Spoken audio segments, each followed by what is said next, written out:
다음은 제가 케어로 보는 대한민국 의료제도의 현재와 미래라는 주제로 간략하게 발표를 드리고요. 그리고 이후 끝나서 저희 자유토론하고 마무리하는 것으로 진행이 될 예정입니다. 제가 케어로 보는 대한민국 의료제도의 현재와 미래라고 준비는 했는데 아까 저기 축사에서도 역시 비슷한 얘기들이 조금 나와서 내용이 많이 겹칠 것 같은데 짠 건 아니고요. 일단 좀 들어주시면 감사하겠습니다. 네, 저는 제가 이렇고 문재인 케어는 제가 이렇습니다. 2017년 8월에 발표가 됐습니다. 이때 비급여를 완전히 해소를 하고 질환 구분 없이 보편적 보장을 해서 사회 안전망을 강화하겠다라고 문재인 케어가 발표가 됐고요. 그러면서 주된 내용은 모든 의학적 비급여를 건강보험으로 편입해서 비급여를 없애겠다. 의학적 비급여에도 이런 말이 나오면 3대 비급여, 선택진료, 상급병실, 간호간병 서비스를 해소시키고 새로운 비급여도 앞으로 생긴 것을 막겠다라고 얘기를 하고 이에 대해서 2020년까지 또 30조 6천억 원의 건보 재정을 투입하겠다. 그리고 초기에 신규 재정의 56%를 조기에 투입하겠다라고 하고 여기까지 순조롭게 투입이 되고 있습니다. 먼저 이제 이걸 보기에 대한민국 의료는 어떤 상황인가? 이건 아까 이철호 의장님께서 말씀하셨지만 2017년 OECD 데이터를 보면 우리나라가 이제 기대 수명이 한 82세 정도입니다. 이제 세계에서 9위 정도 되는데요. 1970년도에는 60세가 조금 넘었습니다. 우리나라가. 그러니까 한 40년 사이에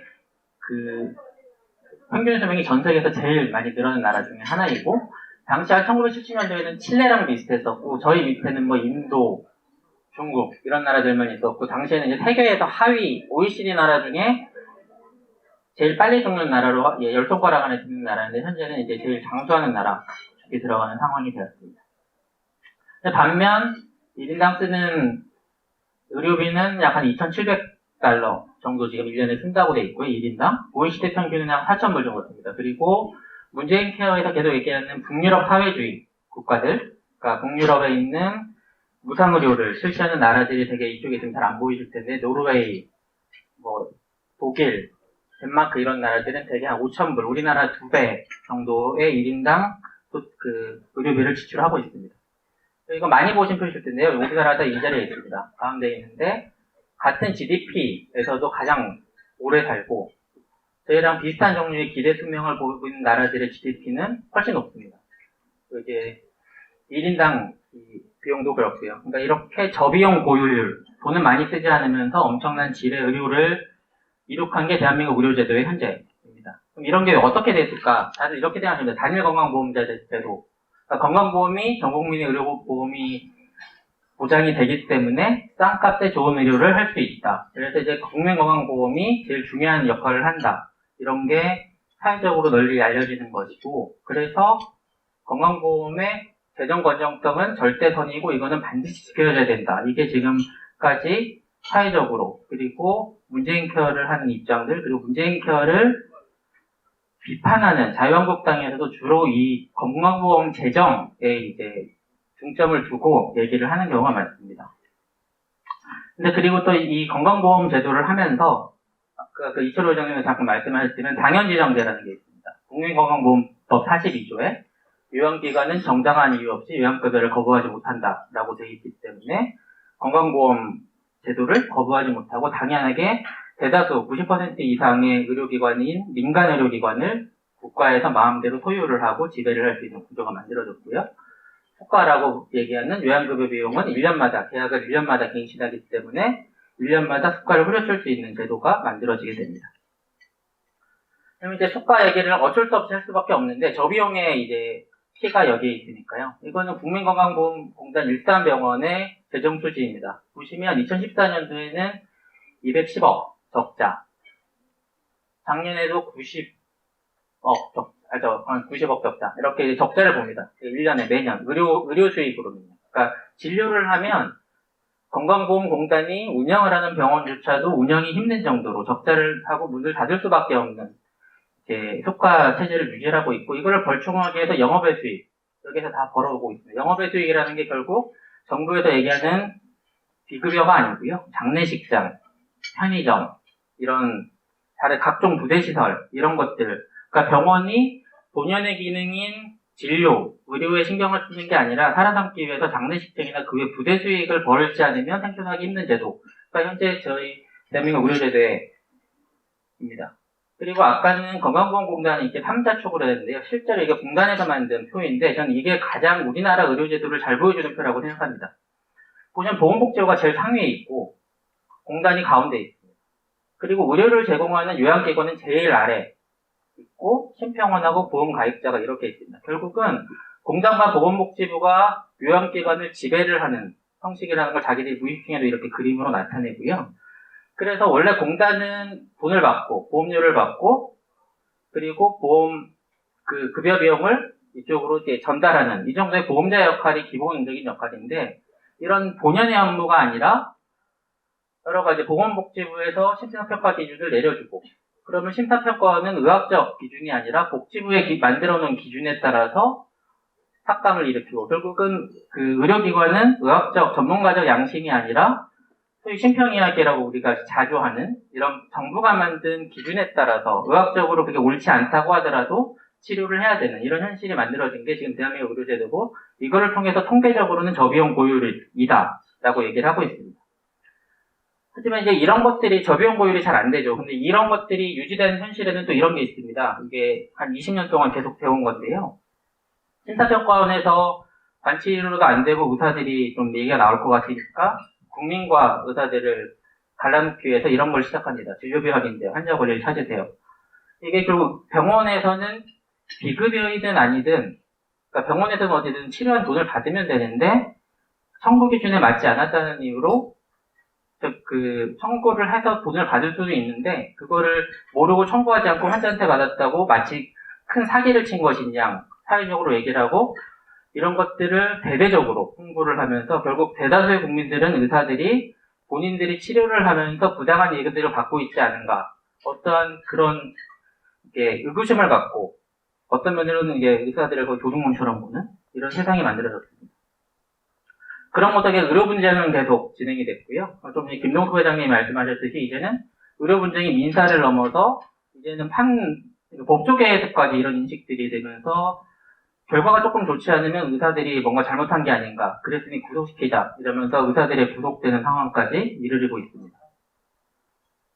또 그뿐만 아니라 환자들이 병원에 오면서 본인을 치료하는 의사들을 믿지 못하기 때문에 작년 12월 31일에 임세영 교수님이 환자에게 병원에서 칼부림 맞아 돌아가셨죠. 근데 이게 다들 이때만 다들 이렇게 분노하고 놀라셨을 텐데 의사가 아니신 분들은 사실 이게 최근 몇 년간 제가 기억하는 것만 3분 정도가 진료실에서 유명을 달리하신 분들이 있을 정도이고 실제로 제가 지금 경기도 양평에서 공직을 하고 있는데 이번 달에 칼을 들고 제 옆방에 들어온 환자가 2명이었습니다. 지금 현실이 그렇습니다. 그래서 조금만 상태가 안 좋아지고 이러면 당장 환자들은 칼을 들고 와서 뭘 할까? 소송을 걸까? 이런 고민을 하고 그리고 반대로 의사들도 언제 조금 잘못하면 소송을 걸지 않을까? 아니면 환자에게 외의를 당하지 않을까? 이런 걱정을 하는 세상까지 왔습니다. 그래서 저의 진료실에도 전기 충격기가 지금 제 옆에 있습니다. 좀 슬프지만요. 그리고 이게 경기도사회 이제 이동욱 저희 위원장님께서 만든 건데, 그래서 오죽하면 이제 회원들의 고충서리, 상담 사례집까지 만들었고, 이런 현실들을 오늘 사례집을 준비해놨습니다. 가실 때 하나씩 들고 가시면, 그거 좀 읽어보시면 어떤 현실에서 의료인들이 치료를 하고 있는지 좀 알 수 있을 거고요. 여기에 대해서 공단에서는 그걸 대해서 이제 대표적인 건데, 어떤 병원에서 CT를 찍었습니다, 환자에게. CT를 찍고 진료비를 받았습니다. 그런데 건강보험법도 아니고 그 아래에 있는 시행령도 아니고 그 밑에 만든 시행규칙의 한 줄 제대로 고시가 되지도 않고 찾아보기도 힘든 그 고시 한 줄을 지키지 않았다는 이유로 트집을 잡아서 이 병원에서 수년간 검사했던 진료비 전액 6억 5천억을 환수하겠다. 그리고 그거를 넘어가서 이게 6억 5천이 환수가 되면 5배수의 또 의료기관은 과징금을 묻니다. 그러면 한 30억. 이 병원은 그 동네에서 한 10몇 년간 동네 주민들의 의료 건강을 책임지던 병원인데 문을 닫아야 되는 상황까지 와서 지금 적극적으로 대처를 하고 있는데요. 근데 이 지경까지 오게 됐습니다.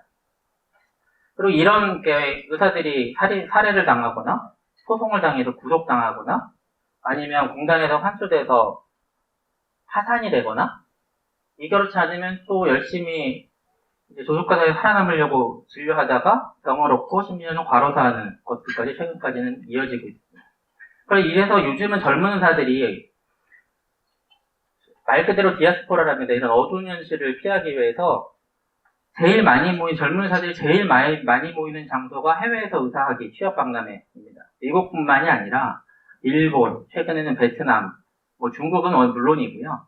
그래서 가능하면 외국으로 나가서 치료를 하는 게 낫겠다. 이 나라에서는 도저히 의사짓을 못해 먹겠다라고 하는 게 사실상 최근에 젊은 의사들의 생각이고 이런 게 지금 현실이 되고 있습니다.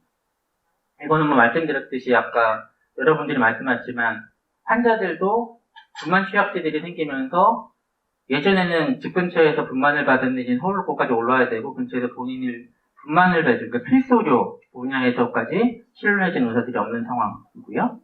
그래서 출산 인프라가 무너지는 건 다 알고 있으실 겁니다. 이게 워낙 잘 알려져서 그렇지 출산뿐만이 아니라 모든 의료제도가 이런 식으로 가고 있는 특히 필수의료, 흉부외과 이사장님도 오늘 오셨지만 흉부외과, 외과 저는 신경과 의사라 물론 좀 다행입니다. 저는 아주 필수는 아니어서. 근데 한 10년 후쯤 되면 제가 아파도 제 가족들이 아파도 치료해줄 의사가 없지 않을까 걱정하는 상황이고요. 이건 진짜 국민들도 그렇습니다. 아까 뭐 외국에서도 오신다 그랬죠. 영주권을 갖고 있다가도 우리나라에 와서 싸고 좋은 치료를 받으려고 오는데 실제로 외국인들은 이렇게 와서 외국인 치료를 받습니다. 우리 보건복지부 장관님 이제 박능호 장관님께서도 취임 초기에 그 자제분이 똑같이 이제 그렇게 오는 거를 가지고 문제를 삼았다가 이건 인류애적인 관점으로 우리가 인권의 관점으로 이런 거는 베풀어야 된다라고 이렇게 얘기를 하셨는데 근데 반면 우리나라 국민은 평생 소득이 생기면 건강보험료를 납부합니다. 납부를 하다가 본인이 파산을 하면요 이런 일이 생깁니다. 이 사진 아마 아실 겁니다. 성과대모녀 사건인데 우리나라 국민들은 평생 나의 치료를 위해서 국민건강보험료를 내다가 파산해서 3개월만 보험료를 못 내면 건강보험 혜택을 못 받습니다. 그래서 건강보험료 못 내고 치료 못 받고 자살도 하시죠. 그러니까 이런 역차별을 받는 게 현재 국민건강보험제도의 어두운 현실입니다. 그럼 이제 국민도 불행하고 환자도 불행한데 누가 행복하냐? 저희 건강보험재정은 2014년부터 2018년도에는 62조, 작년에 62조 1195억을 썼다라고 얘기를 하는데 이 정도가 쓰입니다. 이 밑에 제가 1.4조, 1.7조 이렇게 써놨습니다. 작년에도 1조 7천억. 저 돈이 어떤 돈이냐면요. 국민건강보험공단 관리비입니다. 근데 국민건강보험공단은 원래는 생각해보시면 가입자에게 진료비를 받고 가입자를 관리를 합니다. 그리고 저희가 진료를 하고 일부 환자들의 본인 부담을 받고 나머지를 청구를 하면 돈을 주어주는 실제로 돈을 받고 이렇게 넘겨주는 거 외에는 할 일이 없는 집단입니다. 근데 여기에서 1년에 1조 7천억씩 매년 쓰고 있습니다. 매년. 이게 이런 제도가 왜 만들어졌는지는 아마 조금 아시는 분은 아실 겁니다. 이게 2000년도에 2001년도에 의약분업 때 이제 저희 단일건강보험 제도가 만들어졌죠.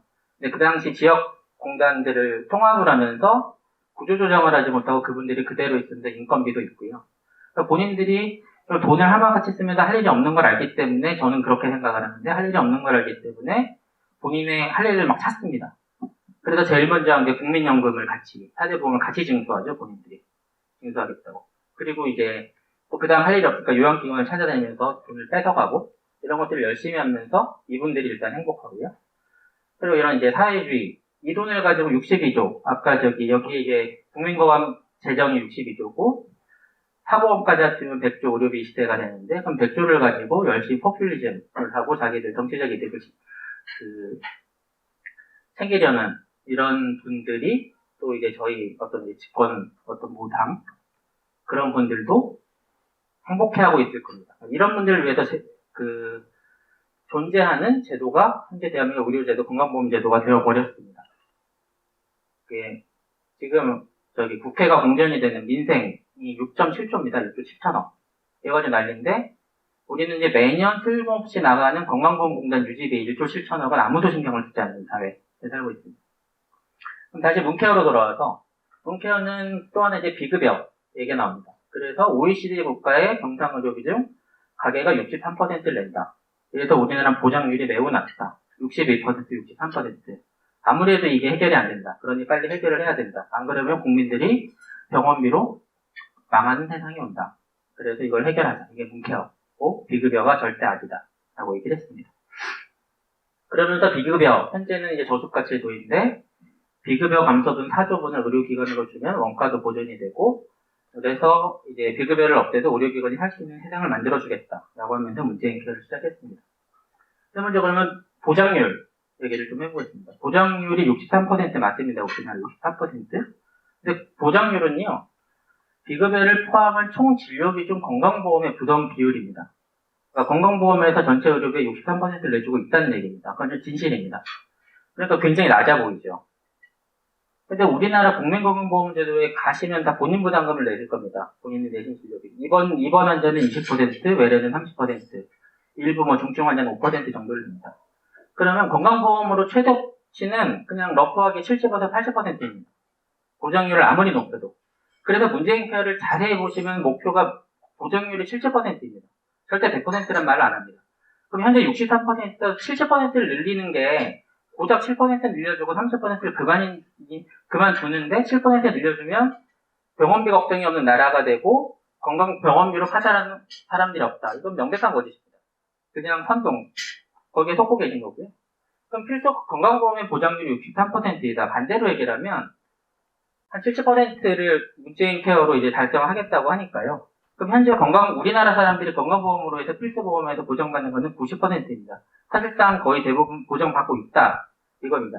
보장률을 늘리는 건 다 좋습니다. 한정된 재원에서 보장률을 늘려주는 거는 모두가 이제 바라는 바이죠. 근데 문제는 재원이 되지 않는 상황에서 그걸 억지로 늘리기 위해서 이런 거짓말을 하고 이걸로 포퓰리즘을 하고 의사들을 이상하게, 의사와 환자들을 편협하려고 있는 이런 것들이 문케의 본질입니다. 또 아까 보여드린 표입니다. 이것도 그냥 표를 보시면요. 87%랍니다. 원가, 지금 효과가. 그래서 쓰는 데는 58조랍니다. 그럼 100%가 되려면 여기 4조가 더 들어오면 62조죠. 100%가 안 나오면 그냥 산수해 보시면 한 66조 7천억 정도가 나옵니다. 원가가 그렇고요. 그냥 이득을 좀 67조만 해도 지금부터 4조가 아니라 10조가 투여가 돼야 원가 보존이 되는 겁니다. 이거를 그냥 마치 이게 절대선이냐? 심지어 이런 단순한 산수만 해도 바뀌는 표를 가지고 이게 문케의 본질이다. 이런 식으로 걸충해주겠다라고 얘기를 했었습니다. 그리고 또 비급여가 그럼 또 의료기관의 수익을 위해서 그런 것이다라고 얘기하는데 그럼 비급여가 절대 아닌가?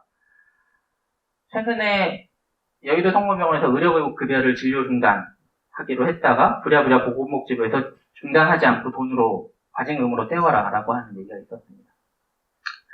이게 2009년도 2009년도 백혈병 환우의 사건입니다. 이게 무슨 일이었냐면 당시에 명약인 글리백이라는 약이 나왔습니다. 항암제. 근데 당시에 특정 저도 그쪽은 아니라서 특정 백혈병 중 일정한 타입에만 급여를 인정을 했습니다. 근데 그래서 여기 급여 기준이 되지 않는 백혈병 환자는 당시 기준으로는 치료 방법이 없었습니다. 그냥 죽는 수밖에 없었죠. 근데 글리백이라는 신약이 나오고 일부 연구에서 이게 효과가 있다는 얘기가 나와서 여의도 성모병원에서 글리백을 투여했습니다. 그리고 환자들이 생존했습니다. 지금까지 생존해 있습니다. 완치가 돼서. 그런데 국민건강보험의 제도의 기준에 맞지 않는 약을 투여했으니 임의비급여다. 이래서 수천억 원을 환수해갔습니다. 수천억 원을 환수해갔고 대법에서 환수가 정당하다는 판결이 났고 그 결과로 여의도 성모병원에 10년 만에 영업 정지가 내려졌습니다. 그래서 여의도 성모병원은 그 당시 2009년도에 전 세계 10위권의 혈액종양 내과를 갖고 있는 병원이었는데 현재 제가 알기로 혈액종양 내과를 거의 문을 닫아버린 걸로 제가 알고 있습니다.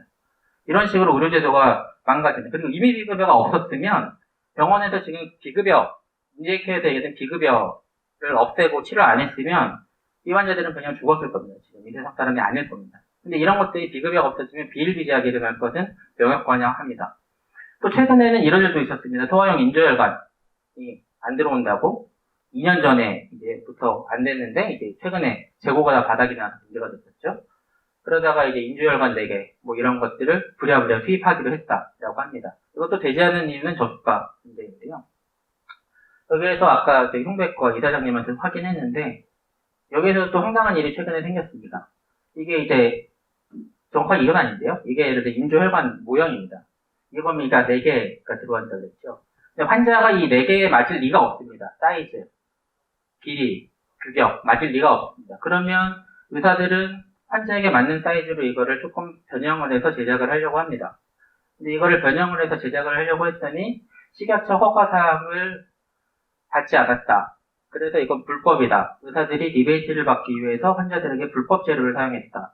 라고 프로파간다를 하면서 최근에 성백과 선생님들이 여러 가지로 곤란을 겪고 있습니다. 그래서 선생님들이 최근에는 이 환자들을 그럼 수술하지 않으면 죽을 것인데 어떡하냐. 근데 내가 범법자 되고 감옥에 갈 수 없이 수술을 포기해야 되는 게 아닌가.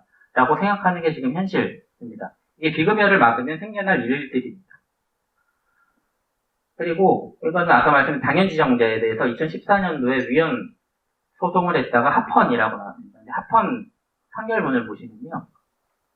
위헌이와 강제지정제는 의료보장체의 기능 확보 및 국민의 의료보험 소득 보장이라는 정당한 입법 목적을 달성하기 위한 적당한 수단이고 이런 사회보장 의무는 국가의 중요한 과제이다. 그래서 합법이다. 그러면서 강제지정제 하에서라도 요양급여 비용의 산정과 비급여 의료 행위의 가능성을 통해서 의료기관 사이에 실질적인 차이가 반영이 되고 의료 소비자 또한 의료기관을 선택할 뿐만 아니라 비급여 의료 행위를 선택할 수 있어서 당연지정제가 합헌이라고 했었습니다. 문케에서 얘기했듯이 비급여가 전면급여가 없어지면 합헌 논리 두 개가 무너집니다. 그러면 이게 실제로 위헌의 가능성도 있는 법일 수도 있고요. 법적으로 법률 문제는 아니지만 그래서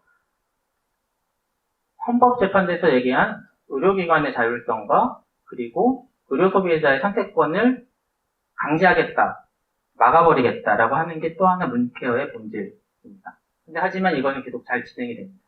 또 최근에는 중증환자 비급여라면서 선택비급여, 말이 많은 상급병 진료까지 급여화를 했습니다. 상급병 진료만 잠깐 말씀을 드리면요.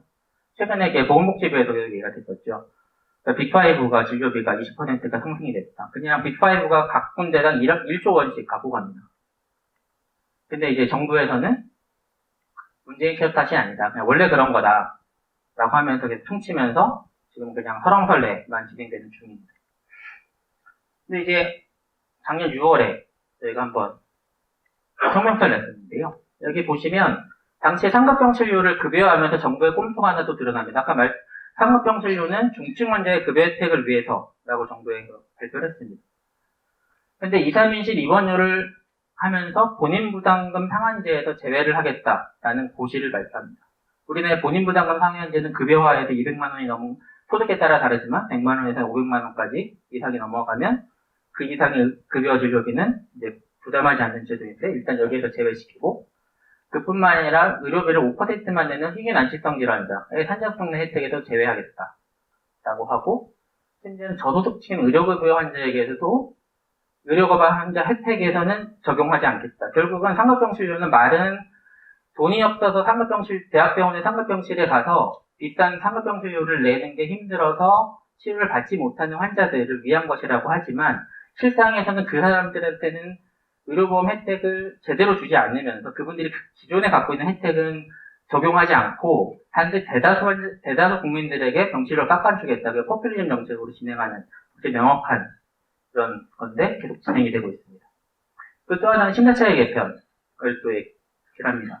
심사체계를 통해서 현재가 의료기관의 분포가 이렇답니다. 이렇게 정 모양으로 되어 있는데 이 중에 제일 튀어나온 질이 좋지 않은 데를 현지조사하고 여러 가지 조사를 해서 이 종 모양을 이렇게 뾰족하게 만들겠다. 그래서 많은 의료기관들을 획일적인 질을 하는 걸로 바꾸고 이 종을 그대로 이쪽으로 옮겨가겠다라고 정부는 얘기를 합니다. 그러니까 이쪽이 좋은 것이고 이쪽이 나쁜 것이다. 라고 얘기를 합니다. 그럼 이거 진짜 좋을까요? 무엇이 좋은 것인가? 생각을 해보시면 의료의 질이라기보다는 본인들이 관치 의료를 하고 비용을 절감하는 데 좋은 제도일 뿐입니다. 또 실제로 전문가 양심으로 의료를 제공하는 데에서는 오히려 반대의 가능성으로 될 가능성이 많은데 이런 얘기는 않고 그냥 뭉뚱그려서 좋은 것이라면서 진행을 하고 이것도 이 신혈세 개편도 당장 내일 모레 8월 2일 시행을 앞두고 있습니다. 근데 그럼 의료의 질을 계속 얘기하는데 의료의 질이 얼마나 나쁘냐 우리나라가 그럼 다시 좀 고민해 볼 필요가 있습니다. OECD 데이터인데요. 2017년도 최근에 발표된 건데 얼마 전에 복지부에서 발표했죠. 우리나라는 의료의 질은 굉장히 좋은데 국민의 만족도는 20%이다. 그래서 의료의 질이 낮다. 이런 소리를 합니다. 근데 이건 제가 신경과 의사여서 말씀이 있을 텐데 이스케믹 스트로크, 뇌졸중 환자들의 30일 모탈리티, 그러니까 사망률입니다. 우리나라가 제일 아래에 있습니다. 6% 정도. 그러니까 뇌졸중 환자가, 허혈성 뇌졸중 뇌경색 환자가 30일 동안 6%가 사망을 합니다. 그런데 우리가 원하는, 저들이 늘려는 영국, 스웨덴, 이게 캐나다입니다. 캐나다는 지금 한 10% 이상 죽습니다. 30일 동안. 저희보다 의료의질로 뜨면 모탈리티 거의 2배가 됩니다.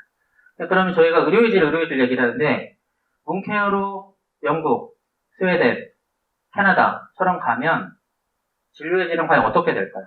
한번 좀 생각을 해보셨으면 좋겠습니다. 또 하나 있습니다. 한국병실록. 근데 작년 국감에서 이 중앙의료원의 대리수술 논란이 있어서 이분은, 이 식료과 선생님은 국감에 증인으로도 오셨었죠.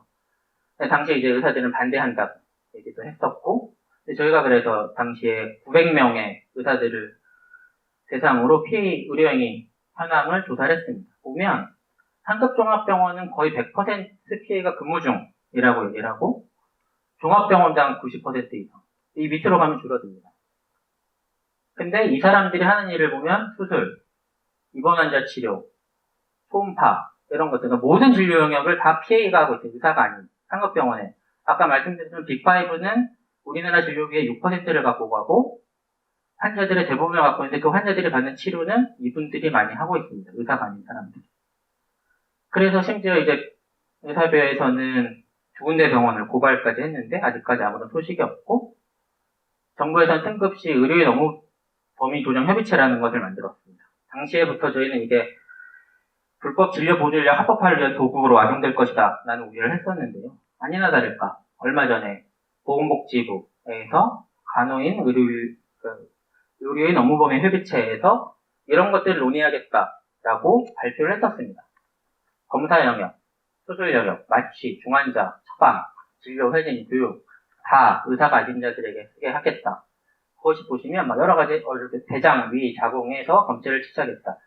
대장에서 검체를 채취하는 방법은 뭐가 있을까요? 대장 내시경밖에 없습니다.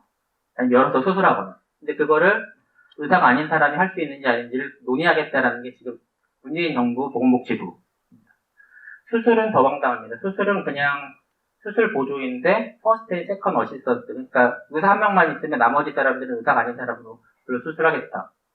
마취는 심지어 마취를 하고 모든 마취 행위를 다 할 수 있게 중환자 치료까지 다 의사가 아닌 자에게 맡기겠다. 이게 결국 문제 행태를 하면서 돈이 많이 들 것이고, 의료인들은 이미 여기서 벗어나고 있으니 그 꼼수로 만들어내는 것들이 의사가 아닌 사람들에게 치료를 받게 하겠다라고 하는 꼼수들을 열심히 정부에서 만들고 있고, 이게 충분히 우리가 미래에 올 수 있습니다. 제가 이제 농담처럼 얘기하는 게, 제가 딸이 둘인데요. 우리 애가 애를 낳을 때 제가 손자를 볼 때는 산부인과 선생님들 없으면 조산사한테 가서 출산을 해야 되는 세상이 오게 될까라고 걱정을 한다고 농담처럼 얘기하는데, 그게 실제로 그렇게 될 수도 있을 것 같습니다. 그리고 또 하나는 공단에서 이런 것도 발표했습니다. 만성질환 관리를 치료하기 위해서 ICT 방문간호 시스템을 하겠다. 근데 방문간호사가 가서 치료를 하고 환자랑 원격 진료를 하겠다. 치료에 문제가 되는 것도 있죠. 여기 또 보시면 근데 방문간호기획관이라는 걸 만들겠답니다. 그래서 직접 공단과 계약을 맺고 비용을 청구하고 비용을 받겠다. 이게 지금 의원이 한 1차 의료기관이 하는 일입니다. 결국은 대학병원에서 치료와 수술은 PA가 하고 1차 병원에서 만성질환 관리는 간호사가 하는 세상을 만들겠다라고 하는 게 지금 정부의 정책 방향으로 가고 있습니다. 그 이유는 단 하나. 의료비를 아끼기 위해서. 자기들 포퓰리즘을 위해서. 그리고 지금 8월 2일, 8월 6일인가요? 네, 날짜 죄송합니다. 헷갈렸는데. 또 이제 국가암검진에서 5종에서 6종으로 폐암검진을 추가로 확대하겠다. 이게 또 하나 최근에 이제 문케어에서 열심히 보장성 강화, 그 다음에 환자들을 위한 정책이다라고 얘기를 하고 있습니다. 이제 경기도보다에서 이걸 반대 의견을 냈었는데, 보건복지부에서 이런 검토 의견을 보냈습니다. 결국은 그냥 보내겠다는 건데, 이 의견서를 보면 참 재밌습니다. 이 사업을 위해서 시범 사업을 했는데, 검증기관 간의 결과에 큰 편차를 보였다. 좀 효과가 있는지 잘 모르겠다. 근데 다만 이건 세계 최초의 국가 폐암검진 도입이니까 하긴 해야겠다. 하지만 자기들도 국민건강에 미칠 예상하지 못한 부작용이 있을 게 걱정이 되니까 그냥 우리가 믿는 몇 군데에서만 할 수 있게 해주겠고 이걸 다 풀어주지 않겠다. 이런 대답을 했습니다. 그러면서 지금 정부에게는 국민들을 위해서 폐암검진을 확대하기 때문에 재정을 쏟아붓고 있습니다. 최근에 이런 사태 있었죠. 인보사 사태. 이건 저는 근본적으로 다를 바 없다. 포퓰리즘, 그리고 세계 최초 이런 거에 연연하면서 실제 국민 건강은 뒤로 내팽개쳐버린 행태가 반복되는 것이다. 라고 생각합니다. 그러면 우리 대한민국 의료의 미래는 어떻게 될까요? 지금 여기에 있습니다. 이쪽으로 가게 될지, 이쪽으로 가게 될지, 이게 과연 맞을지, 현재는 그 현재의 방향은 어디로 갈지는 모르겠지만 사회주의 의료입니다. 또 하나, 사회주의 의료에서 OECD에서도 이런 걸 발표했습니다. 이게 고관절 치환술입니다. 잘 못 걷는 분들 고관절 치환술을 하시죠. 저희 많이 하는데. 우리나라에서는 아시다시피 가면 치료를 받고 한 달 안에 치료를 할 겁니다. 근데 OECD에 여기 우리나라가 없습니다. OECD 평균은 150일, 130일 정도를 기다려야 수술을 합니다. 노르웨이 이런 데서 130, 그러니까 가서 수술하기로 결정을 하고 이런 수술을 받으려면 5개월, 길게는 6개월, 7개월까지 기다려야 겨우 수술을 받을 수 있는 사회가 북유럽, 무상의료, 의료비 걱정 없는 사회에서 일어나는 현실입니다. 이렇게 가거나, 아니면 또 저들이 얘기하는 사회주의 의료의 의료 선진국이라는 쿠바, 여기는 더 이상 얘기 안 하겠습니다. 이렇게 둘 중에 한 곳으로 가지 않을까라는 또 우려를 하게 됩니다. 근데 의료뿐만 아니라 대한민국의 미래도 또 걸려있습니다. 근데 정부는 문재인 케어가 잘 진행이 되고 아무도 이걸 다 태클을 걸지 못하니 올해는 이거를 국민건강보험 종합계획안이라는 걸 발표했습니다. 여기는 문재인 케어에 더해서 30조에 더해서 돈을 더 투여해서 총 41조를 투여를 해서 뭔가를 바꿔보겠다고 합니다. 여기 보면 의료제도도 있지만 서비스를 제공하는데 케어 안심주택, 공공임대, 공동주거 이런 게 주거 서비스까지 전 국민들에게 이런 거를 하겠답니다. 이 커뮤니티 케어라는 건데요. 이 커뮤니티 케어는 우리 이동욱 위원장님께서는 맨날 항상 얘기하시는 게 커뮤니티 케어의 어원은 커뮤니즘이다, 커뮤니스트다 라고 얘기를 하시는데 진짜 그렇죠. 집을 주고 의료를 공동으로 제공하고 공동주택에 살고 있고 이런 나라 저희 북쪽으로 200km만 가면 있습니다. 이런 사회를 만들겠다고 공공연히 얘기를 하고 그래서 여기에 41조를 투여하겠다고 하는데 여기에 제대로 정책 대안을 제시하다가 심지어 문제 제기라는 세력도 아직까지는 본 바가 없습니다. 다른 사회들 말고는. 그래서 이들이 만드는 것은 모두가 누리는 포용적 복지국가로 가겠다는데 아무도 반대를 하지 못하고 있습니다. 이런 자신감은 왜 왔을까 보시면 저들이 보건의료 정책의 전문가라는 사람들은 우리나라에서는 다 의료사회학자들입니다. 그들이 현재의 제도를 의학보다 건강보험 통합 2001년 때부터 만들어놨고 그 플랜에 따라서 이제까지 계속 진행하고 오고 있다고 저는 생각을 합니다. 그래서 이들의 장기집권 플랜이었고 죄송하지만 아무런 야당으로서 대안도 제시하지 못하는 무능한 자유한국당의 역할도 있었다라고 봅니다. 다시 할 겁니다. 이거 뭔지. 통상 이슈가 갑자기 보건의료 이슈로 오면서 정권 초기에 레임덕까지 일었던 사건이죠. 근데 여기에 대처를 하지 잘 못했습니다. 계속 통상 이슈로만 얘기를 하고 한미 FTA만 얘기를 하다가 자기 건강, 심지어는 미국산 소고기 분말이 들어간 라면 스프가 들어간 걸 먹으면 건병에 걸린다라고 걱정하는 국민들 때문에 자기 국민의 예민한 사람들을 무시했다가 된통당한 사건입니다. 제가 신경과 의사라서 좀 말씀드리면 이게 광우병입니다. 그리고 광우병을 먹은 게 이건데 이게 CDC 자료인데요. 똑같은 병이 여기 있습니다. 크로닉 웨이스트 디지즈. 우리나라 광우병입니다. 광우병이 뭐냐면 사슴, 술로. 그래서 여기 CDC에 미국에서는 광우병이 있는 나라로 대한민국을 얘기를 합니다. 그럼 보건의료 이슈였으면 미국산 소고기를 먹고 이렇게 걸리는 게 걱정이 되면 저희 이 사슴에서 나오는 어떤 보양식이 있죠? 비싼 돈 주고 사드시는 것들 그걸 위험성하고 비교해 보셨으면 아마 큰 문제가 없었을 겁니다. 이런 얘기 아무도 못 하셨죠. 그러면서 이제 정권이 크게 문제가 됐었고요. 그리고 박근혜 정부 때는 포괄수가제가 있었습니다. 포괄수가제는 이제 박근혜 정부 때 진행이 됐었는데 그때 이 제도를 고안하고 정부 측에서 얘기한 사람이 이분입니다. 서울대 의료과학대학교 김윤희 교수. 근데 당시에 이거 2012년도 자료인데요. 이때 포괄수가제 완전 정복이라고 내가 만드는 복지국가 이런 데 가서 강연하고 다녔습니다. 그리고 의사들은 왜 반대하나요? 무상의료로 가는 첫걸음이 포괄수가제다. 이랬는데 박근혜 정부에서 이분을 모셔다가 포괄국가제를 열심히 얘기하고 당시 의협에서 이거를 반대하면서 파업까지 얘기를 하다가 파업은 안 했지만 강력 반대를 했는데 그냥 자유한국당 정부에서도 그대로 진행이 됐습니다.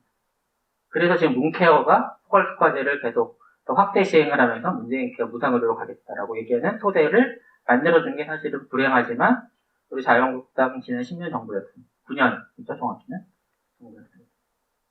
사실 포괄국가제 때 이 시코 많이 보셨습니다. 의료보험의 진실. 미국에서 행위별 국가제로 가면 몸이 아파도 푸바로 헤엄쳐서 가서 뭐 봉합을 해야 되고 돈이 없어서 치료 못 받는다. 이래서 전 국민이 공포에 떨었죠.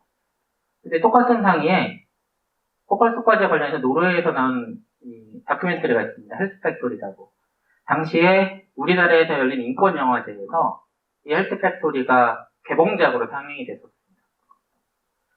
그래서 이게 포괄국가제가 절대선이 아닌데 사실 정부에서는 아무도 몰랐죠. 아무도 모르다가 이 인권영화제가 일어나고 난 이후에 모 의사단체에서 이 헬스 팩토리를 의사들 사이에 돌려보려고 필름을 공유를 해서 이제 대관을 해놨는데 이 인권단체에서 자기들이 원하는 무상의료 본부, 운동본부와의 공유에 문제가 생긴다고 갑자기 상영을 취소해버리는 해프닝도 있었던 이런 겁니다.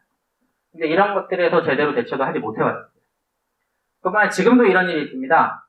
자유한국당에 이분께서 문케어가 저렇게 돈을 아끼게, 그러니까 자기들의 포퓰리즘으로 문제를 삼고 있으면 우리가 저거에 대해서 문제를 삼고 아니면 망하게 둬야 되는데 자유한국당에서 먼저 나서서 비급여 포함해서 총 수입을 이렇게 보건복지부에서 알 수 있는 법안을 만들어주겠다. 그래서 건보재정 안정화를 해야 된다. 아직도 이제 우리 당 안에서도 이런 것들이 대다수 의견인 것 같습니다. 슬프지만. 그리고 아까 보여드렸지만 뒤에서 오늘 나눠드리기도 할 거지만 병원의사협의회 정책혁명이 나오면 각 국회의원실로 다 팩스를 보냅니다. 근데 딱 한 군데에서 피드백이 왔습니다. 너무 감사한데 귀찮으니 보내지 말라고. 되게 슬프지만 자유한국당 의원이었습니다. 어느 분인지는 말씀 안 드리겠는데요. 딱 한 군데 전화하는데 그런 게 죄송하지만 지금 우리 당의 현실.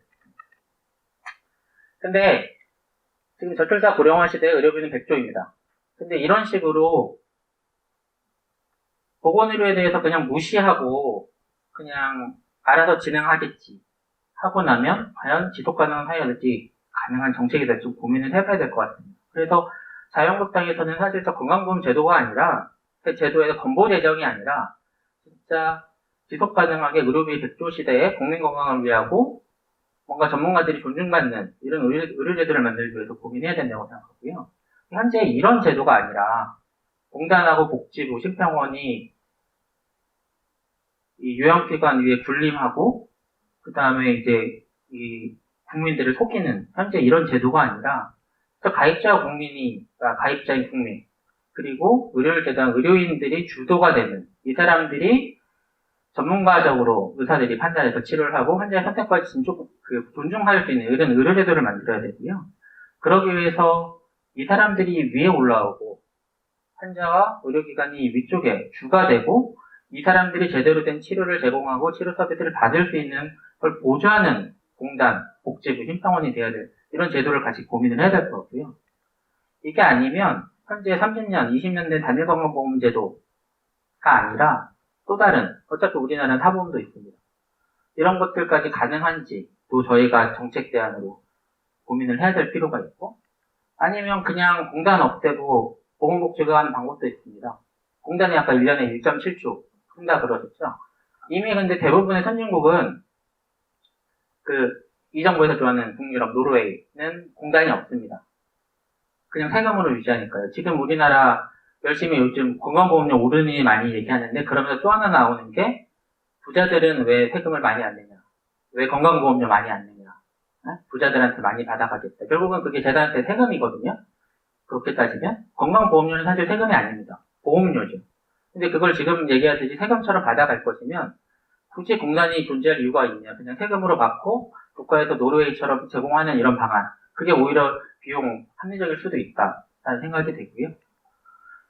그리고 어떤 것이 됐든 또 하나는 이 당연지정제가 아니라 그 외에서 있는 의료인 제도. 이것도 유럽에서 이미 제도들이 있습니다. 프랑스 같은 데에서도 일부러 프라이빗한 클리닉들은 그 보험제도 밖에 있습니다. 보험제도 밖에 안에서 충분한 퀄리티의 좋은 양질의 치료를 공유하기도 하고요. 그러니까 현재 우리가 갖고 있는 의료제도의 틀을 바꾸는 진짜 제대로 건강보험과 자율주의 입장에서 뭔가 새로운 대한민국 의료제도의 틀을 다시 고민해야 될 시점이 아닌가라고 생각됩니다. 마지막 슬라이드인데요. 그래서 자유한국당에서는 이런 시대에 이 보건의료 정책이 옛날처럼 그냥 만들어 놓고 그냥 시혜적인 게 아니라 국민들이 건강권에도 관심이 많고 의료비 100조나 되는 우리나라 400조 예산인데 의료비가 100조 시대인데 이거를 무시하고 지금처럼 수동적으로 가서는 안 된다. 그리고 그러기 위해서는 전문가를 내부에서도 양성할 필요가 있고 전문가 단체인 의사협회를 비롯한 여러 가지 전문가 단체와 코업도 잘 이루어야 되고 보건과 복지는 분명히 다릅니다. 보건을 복지의 측면으로 계속 가다 보면 지금 문재인 케어, 커뮤니티 케어 같은 일들이 나오는 거거든요. 결국은 모든 사람들이 불행하고 그런 이제 사회주의적 의료를 받고 평생을 유지하는 사람들만 행복한 그리고 그걸 이용해서 포퓰리즘으로 정권을 가지는 사람만 행복한 사회가 오는 겁니다. 분명히 분리할지 어떻게 분리할지 고민해야 되고 그래서 자유한국당이 그냥 두면 저는 이 100조를 가만히 두면 안 되고 이거를 가지고 장기 집권 플랜을 가지고 뭔가 큰 틀의 제도 변화를 이뤄야 되지 않을까. 그래서 앞으로 저희 보건의료본부에서 이런 목표를 가지고 같이 정책들을 같이 고민하고 어떤 정책 제안을 제시할 수 있는 그런 위원회가 됐습니다.